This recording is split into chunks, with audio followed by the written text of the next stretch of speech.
Hey everybody, it's Tobin. Thanks for checking out the channel. Much appreciated. Everybody's doing fantastic out there. As your Miami Heat, their schedule has been released. The official 2023-2024 schedule has been released, and the Miami Heat will open up their season hosting Detroit. It's a little lackluster. I will say Detroit always feels like they're a bit of a handful, so I'm a little bit nervous as an opening night game. But opening night, Wednesday, October 25th, and looking forward to the Heat getting things done, 7:30, and starting off their season with hopefully a victory. I mean, they go right out on the road after that for 3 straight at Boston, which will be on national TV. Obviously, we'll get to a topic of discussion there. Then back-to-back, second night of a back-to-back, they have Minnesota, and then they are in Milwaukee. So they got 3 games in 4 nights on the road to start the season. Yeesh. I mean, that is they are doing the Heat no favors, and then they come back for a 3-game homestand against Brooklyn, Washington, and Los Angeles. But you know, the things that stand out about this, first of all, the Heat did get a bump in national TV games. It's just so nice of the NBA. I mean, really warms the heart that you bumped the Heat up from, I think it was 11. I don't know what people like to count as national TV games. Do you like to go with the big 3 as far as ESPN, TNT, and ABC, or do you count NBA TV? I don't think you should really count NBA TV games, but if you want to count NBA TV games, the Heat have 24 national TV games. I believe if you count the big 3, they only have 16, which is up from 11 last year. So definitely a little bit more respect. I think the big thing, the big nod to the Heat, obviously, is finally getting on Christmas again, because the Heat dominate Christmas. They kick Christmas's ass. They own Christmas, and you know, the thing that was crazy with last year is like, man, the Heat made the conference finals. They didn't get Christmas. That's pretty nutty. But, you know, that is definitely a thing that is noticeable. They're out on the road a lot early on in the season. Huge amount of their games will be on the road.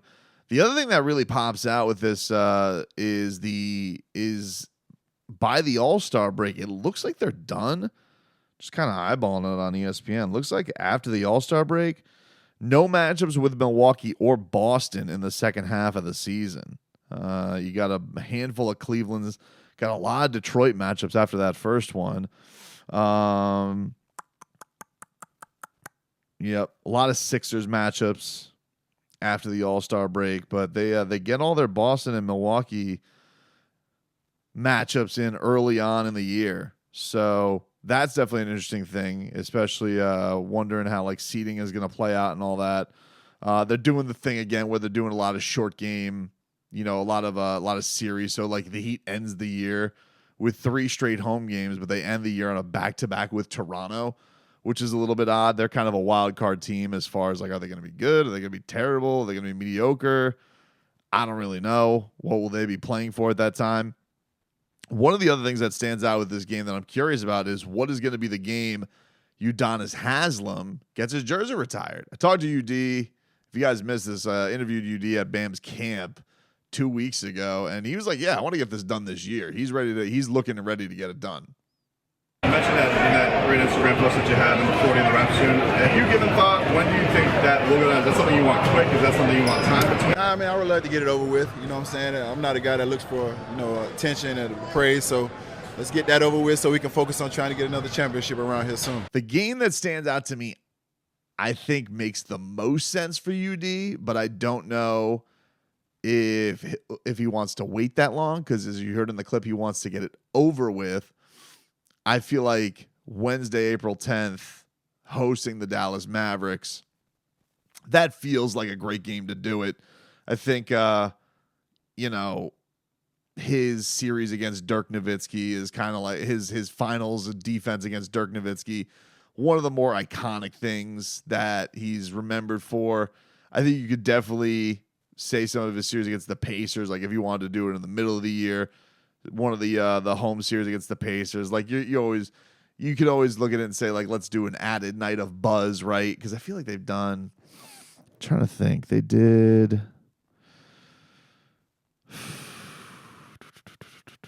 I don't remember. Who did they do D Wade against? Well, D Wade was like a weird one because D Wade they did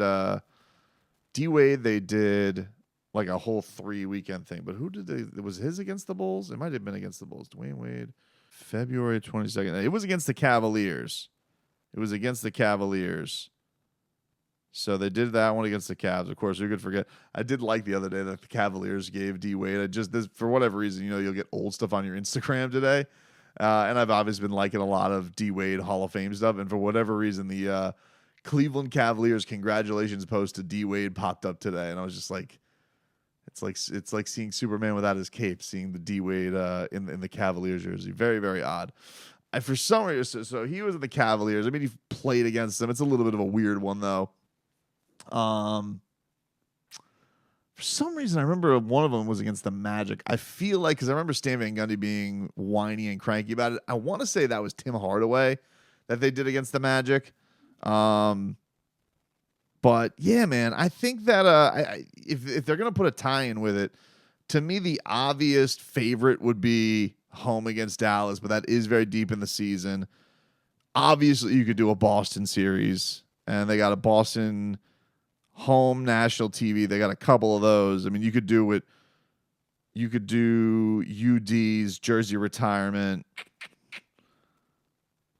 January 25th on TNT. That's a good day to do it. So if they wanted to have some kind of a tie-in, I would say either do it a Boston game, a Pacers game, but I feel like a Dallas game would be the sweetest. That'd be like and I guess it's up to UD too. I mean, and seeing what fits with his schedule, what he's up to, and all that stuff. But yeah, definitely seeing in this one that the Heat got a little bit more national respect. The game, I would say, the juiciest. You always will have fun with the Celtics matchups for sure. They got a lot of basically a lot of their playoff series from last year. Boston, New York, Milwaukee, all those matchups in October, November. Those are on ESPN or TNT. Their Philadelphia matchup is early on in the year.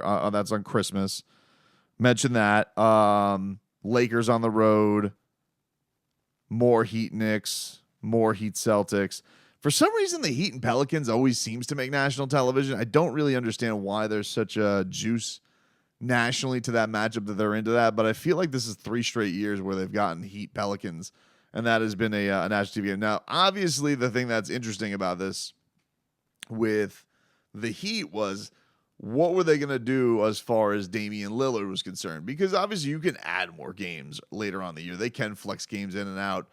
And I do think the Heat have a healthy amount of these games. But the one game that really stood out of all of these was February 27th at Portland. And I believe that is Portland's lone national network game. So that's a couple of things for Portland. One, they don't think they're going to have Damian Lillard because Damian Lillard is a bona fide star. For them to only have one ESPN, TNT, or ABC game is pretty crazy. So they think he's a goner. Secondly, obviously, you want that game because it would be Damian Lillard's return to the Portland Trailblazers. I believe it's after the trade deadline, too. And the Heat will get Portland again, but that will be at home in March 29th. So they obviously could do that matchup again, but you want to get the return of Damian Lillard in Portland. It was interesting to see that the Heat, that matchup was they did hedge. It is a good hedge by the NBA. And I mean, like, worst comes to worst, if he's not on the Heat, then I guess Scoot Henderson. I don't know where. First of all, I don't know where Dame would be at that point, and second of all, I guess you could have Scoot Henderson out that night. But yeah, man, the Heat's playoff matchups. Both Dallas games are on national TV. Both Denver games are on national TV. So finals rematches both on national TV. And then I think all of their Philadelphia matchups are. I'm looking at that. 1, 2, 3. Do they play Philly 3 or 4 times? 1, 2. It's a game I like to call counting. So I think all but one of the Heat's Philadelphia games, 3 out of 4 are on national TV. So they put a lot of Heat Philly on there, a lot of Heat Celtics, a lot of Heat Knicks, a lot of Heat Bucks, a lot of playoff rematches, a lot of Sixers, and of course they got the finals rematch in there too. So yeah, I think that this is it's definitely not as much of a slap in the face as it was last year. As Bam mentioned recently and has mentioned in interviews, that not being on TV enough. You get at least this. Then you, of course, have the in-season tournament. I do think that the Heat are getting a little bit more exposure, being on Christmas, the rematches from the playoffs. I think they did all right here. I actually don't have a lot of gripes with the NBA and the schedule that they made. They still went crazy, like on, the teams that get the most are Warriors, Lakers, Suns got, I think, the third most. Celtics, the Knicks got more than the Heat. Enjoy that. Enjoy them and their stupid bing bong stuff, whatever the hell. Other notes of stuff going on right now. I don't know if you guys saw this, but Andre Iguodala did an interview with Gilbert Arenas. Gilbert Arenas is a good podcast. He had Andre Iguodala and known Jimmy Butler hater Evan Turner. They're co-hosts. They do a podcast together. And Andre Iguodala raving about his time with the Miami Heat. It was a really cool comment. So Andre Iguodala was just basically chiming in on his time in the Heat. I thought that he basically was talking about the opposites that are the Warriors and the Heat and the way that they handle things. And he was like saying that when he first came to the Heat. Mind you, remember Andre Iguodala came on a bit of a weird scenario because he was traded to Memphis, really refused to play for them, and ended up getting traded there in that was the Justice Winslow trade. And it was him, Jay Crowder, and Solomon Hill all ended up coming to the Heat, all played nice roles for Miami. Did a great job for their bubble finals run. But he was just disgusted about just like the structure that Miami has. I thought the most fascinating thing that he said was, because you guys can hear it, the winning and all that type of stuff. But I thought the most interesting thing that Andre Iguodala talked about was that he said in the Heat organization, didn't want to give away all their formula and stuff, but he was saying that the Heat actually are scouting guys and tagging guys like have their eye on guys while they're even in high school and seeing like, oh, that guy's a perfect fit for the Heat. That guy will be a good Heat fit. Like this scouting goes back, and sometimes we'll even go back into like middle school on certain kids. Like they'll be like, hey, will that kid fit our system? Will that kid be all right with us? So really, really cool stuff from Andre Iguodala. I retweeted the clip that was circulating around Twitter on Arenas' podcast, but it was even better. Like I went and it actually made me want to go watch the interview, and they break up the part where he talks about the Heat versus the Warriors.